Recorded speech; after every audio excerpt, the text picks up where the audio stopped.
अंग्रेजी में ना कुछ शब्द बड़े कमाल के धोखेबाज होते हैं। मतलब सुनने में तो लगेंगे कि अरे ये तो एक ही बात है, लेकिन असल में मतलब में होता है जमीन आसमान का फर्क।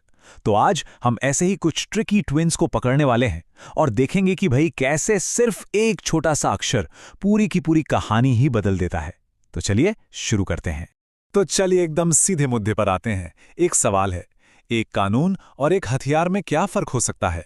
भाई ये तो दो बिल्कुल अलग अलग चीजें हैं, है कि नहीं? अब सुनिए इसका जवाब, क्योंकि ये थोड़ा चौंकाने वाला है। कभी कभी इन दोनों के बीच का फर्क होता है सिर्फ एक अक्षर का। जी हां, आपने सही सुना, सिर्फ एक अक्षर, और बात का पूरा मतलब ही बदल जाता है। तो सबसे पहले बात करते हैं उन शब्दों की जो लोगों, उनके पद और उनकी शक्ति के बारे में बताते हैं। और ये जरूरी इसलिए है क्योंकि यहां पर एक छोटी सी भी चूक हो जाए ना, तो मतलब का अनर्थ हो सकता है। तो हमारा पहला जोड़ा है फेमस और एमिनेंट। अब देखिए, दोनों का मतलब ही होता है जाना माना या प्रसिद्ध, लेकिन असली खेल जो है ना वो एमिनेंट में छिपा है, क्योंकि यहां सिर्फ प्रसिद्धि नहीं बल्कि उसके साथ सम्मान भी जुड़ा होता है। अच्छा, फेमस को समझते हैं। फेमस तो कोई भी हो सकता है ना? मतलब वो इंसान जिसे बहुत सारे लोग जानते हो। अब वजह अच्छी हो या बुरी, इससे कोई लेना देना नहीं। कोई बड़ा रॉकस्टार है वो भी फेमस है, और कोई कुख्यात चोर है तो भाई वो भी फेमस है।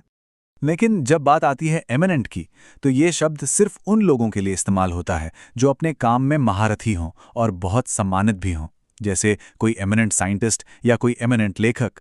तो यहाँ सबसे ज़रूरी बात क्या है कि हर एमिनेंट इंसान फेमस तो होता ही है, पर हर फेमस इंसान एमिनेंट हो ये ज़रूरी नहीं। चलिए अब अगले जोड़े पर आते हैं, ऑफिशियल और ऑफिशियस। यहाँ पे सिर्फ स्पेलिंग का छोटा मोटा खेल नहीं है बॉस। यहाँ एक बिल्कुल न्यूट्रल यानी तटस्थ शब्द और एक पूरी तरह से नेगेटिव शब्द का फर्क है। ऑफिशियल तो बहुत ही सीधा साधा शब्द है। इसका बस इतना मतलब है कि कोई चीज़ किसी ऑफिस या पद से जुड़ी हुई है, जैसे कि एक ऑफिशियल स्टेटमेंट या फिर एक पुलिस ऑफिशियल। ये सिर्फ एक फैक्ट बता रहा है और कुछ नहीं। मगर ऑफिशियस, इसका मतलब बिल्कुल अलग है। ये शब्द उन लोगों के लिए इस्तेमाल होता है जो अपने छोटे से अधिकार का बड़ा दिखावा करते हैं और हर किसी के काम में टांग अड़ाते फिरते हैं। जानते हैं ना ऐसे लोगों को जो जरूरत से ज्यादा ही बॉस बनने की कोशिश करते हैं? बस वही हैं ऑफिशियस। और हाँ, ये एक नेगेटिव क्वालिटी है। ओके, तो अब हम आ रहे हैं उस कैटेगरी पर जहां असली कंफ्यूजन शुरू होता है। ये वो शब्द हैं जो सुनने में लगभग, मैं कहूंगा, बिल्कुल एक जैसे हैं, पर सिर्फ एक अक्षर या एक छोटी सी आवाज उन्हें बिल्कुल अलग बना देती है। और सच कहूं तो सबसे ज्यादा गलतियां यहीं पर होती हैं। और इसी के साथ हम वापस आ गए अपने शुरुआती सवाल पर, ऑर्डिनेंस बनाम ऑर्डिनेंस।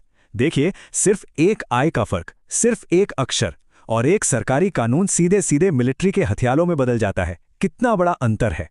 जरा सोचिए, सिर्फ एक वाउल, एक आई का खेल है ये।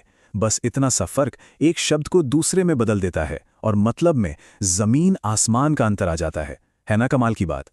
तो चलिए इसको एकदम साफ साफ समझ लेते हैं। ऑर्डिनेंस, जिसमें आय आता है, वो होता है एक अध्यादेश, यानी सरकार का बनाया हुआ कोई कानून या नियम। जैसे मान लीजिए ट्रैफिक को लेकर कोई नया ऑर्डिनेंस आ गया। और दूसरी तरफ है ऑर्डिनेंस। इसका मतलब होता है सेना का साजो सामान, हथियार, गोला बारूद, टैंक, मिसाइल, ये सब कुछ। अब जरा सोचकर देखिए कि अगर इन दोनों शब्दों को गलती से भी एक दूसरे की जगह इस्तेमाल कर लिया जाए तो कितनी कितनी बड़ी गड़बड़ हो सकती है। अच्छा, अब आते हैं हमारे आखिरी जोड़े पर। ये हैं पेन और पेन। आवाज तो एकदम एक जैसी है, पर मतलब में दूर दूर तक कोई लेना देना नहीं है। पैन, इसका मतलब तो बहुत सिंपल है। खिड़की या दरवाजे में जो शीशे का टुकड़ा लगा होता है ना, उसे ही पैन कहते हैं, जैसे अ विंडो पेन। और वहीं दूसरी तरफ पेन का मतलब होता है दर्द, एक शारीरिक एहसास। ये कोई चीज नहीं है जिसे हम छू सकें, ये एक फीलिंग है। तो देखिए कैसे सिर्फ एक अक्षर का फर्क एक ठोस चीज को एक एहसास में बदल देता है। तो ये थे कुछ बड़े ही दिलचस्प शब्द जोड़े, हैं ना? चलिए एक काम करते हैं, एक फटाफट वाला रिकैप करते हैं ताकि ये सारे फर्क दिमाग में एकदम पक्के हो जाएं। तो चलिए जल्दी से दोहराते हैं। फेमस मतलब जाना माना, तो एमिनेंट मतलब जाना माना और सम्मानित। ऑफिशियल मतलब पद से जुड़ा हुआ, तो ऑफिशियस मतलब दखल देने वाला। ऑर्डिनेंस यानी सरकारी कानून, और ऑर्डिनेंस मतलब हथियार। और आखिर में पेन यानी शीशा, जबकि पेन होता है दर्द। बिल्कुल सिंपल। और अब जाते जाते एक सवाल छोड़ जाता हूं, अगर सिर्फ एक अक्षर एक शीशे की खिड़की को दर्द में बदल सकता है तो